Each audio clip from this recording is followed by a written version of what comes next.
especially that third round, but how'd you feel about your performance? Came out with the win. I felt good. Of course I have a lot to work on. I don't really remember the third round. I think apparently I was in some sort of submissions or some shit, but it's just another day, man. Everyone here is tough. I felt like there's not much pressure on me anymore. There was pressure before to perform, just to get here. You gotta look good when you're fighting all the locals. You can't even lose a round. If you lose a round, your stock goes down.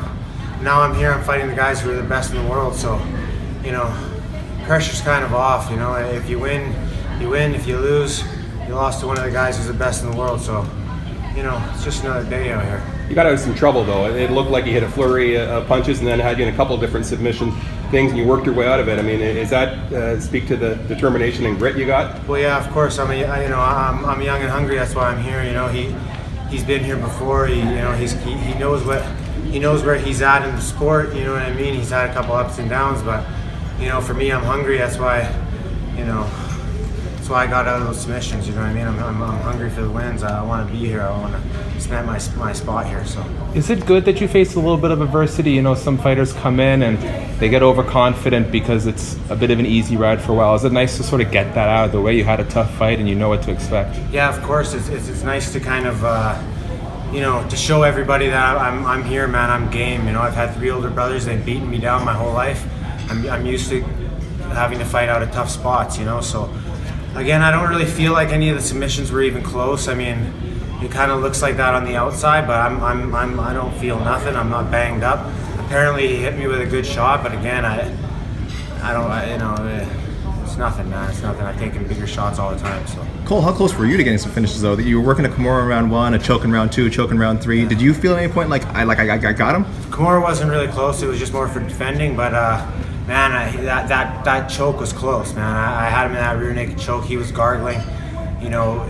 That was by far the closest submission of the night. I was a lot closer to finishing him than he was finishing me. You said afterwards, I'm not 7-0, I'm 1-0. Is that the kind of mentality you came into this with? Like, this is the start of everything? Yeah, who gives a shit about 6 wins before? Nobody cares. Nobody cares. It's all about what you do in this octagon. Nobody gives a shit. You could be 13, 14, you could be 100-0. When you get to the UFC, you lose your first fight. Nobody cares if you were 100-0. You lost in the UFC, you're 0-1. So I'm 1-0 right now. It seemed like early on, Mitch was trying to put on a lot of pressure. You were defending that with a lot of leg kicks. Was that the game plan going in? I should have been a little bit better with my range. I usually am a lot better with my range, but he was just kind of pressing forward the whole time, and I knew he was going to come out hot in the beginning, and he was going to start fading. I could hear him breathing more and more as the rounds went on. I know he was kind of starting to fade. That was part of the game plan. We knew he was going to come out hard, and I would just kind of have to weather the storm and start picking it up in the second and the third. When did you find out you were going to be on the card, and what's this opportunity mean for you? It means a lot of money. You know what I mean? That's all it means. I'm getting older. The sport sucks, man. Cutting weight, doing a bunch of shit you don't want to do. So I want to get paid accordingly. You know what I mean? It's one thing, you're fighting for peanuts your whole life. I mooch rides, I mooch food, my brothers have to give me clothes. You know what I mean? It's about time I want to be paid, you know what I mean? It's bullshit that someone in the NBA who doesn't even touch the court is getting $600,000 while I'm out here fighting my ass off and I'm getting 10, How would you describe your first fight, the whole experience, fighting in the octagon for the first time? We spoke a few days ago. You seem very relaxed. How were the last couple of days? Quickly, just let me rephrase that. I am super happy to be here, 100%. I am happy with getting paid now. I just mean, it's a really, really tough sport. That's all I'm saying. Thank you for the opportunity. I'm very, very happy with the UFC. My first experiences here has been absolutely amazing. They've treated me great. So just want to throw that out there. I love the UFC and I'm very proud to be here. So, sorry. I was just asking, the last couple of days, you seemed really relaxed on Wednesday when we talked. How were the last couple of days? Did it? Like I said before, man. I mean, it all depends on how you handle it. A fight is a fight, if you can kind of just embrace that it's going to be tough, and you only live once, man, you know what I mean? The world's going to keep turning no matter what happens, if I win, if I lose. I'm just happy to be here, I'm proud to be here. So you just got to take it with stride, so. Do you expect to fight at 35 your entire career? You're super big for the weight class, super tall, or do you see a future at 45? I'm 30 years old, you know what I mean? So I think I'm at where I'm at. I don't think I'm going to grow anymore, you know. So I've always cut to 35. Of course, it's always been a little bit tough, but yeah, I think I'm going to stay here, and I'm going to stay at 35. Now, Jar, in the big show, you've got the win. You talked about, obviously there is financial motivation. How soon do you want to get back? Well, you know, I'm gonna just take kind of a minute here and kind of take a breather, and we'll see. I'll talk to my brother, I'll talk to my managers, and we'll see where I'm at. So, yeah, I just one more time, I got to thank the UFC. I can't appreciate it enough. I'm very proud to be here, and I just want to keep performing.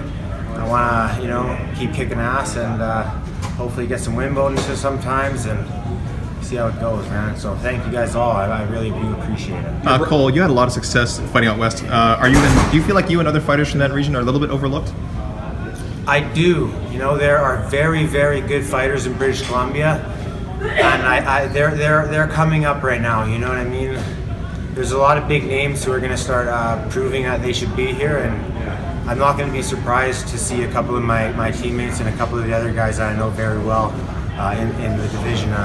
Tristan Connolly, this guy right here, I feel like he's going to deserve a shot pretty soon, man. The guy's a workhorse. I've never seen anybody work so hard, so I won't be surprised if he signs next. How involved is your brother in your career? 100%, man. If it wasn't for my brother, I wouldn't be here. 100%. I would not be here. We just kind of started off together. He didn't even know what he was doing, but I trusted everything he said.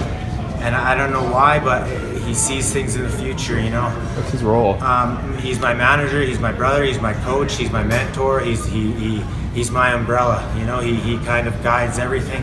When I was first starting off in the sport, you know, like I said, I was more experienced than he was at the time, but I would listen to him no matter what he said. I would do it. He would phone each gym in the city, hey, get ready, my brother's coming down, get your best guys, get them together, he's going to come and train with you guys.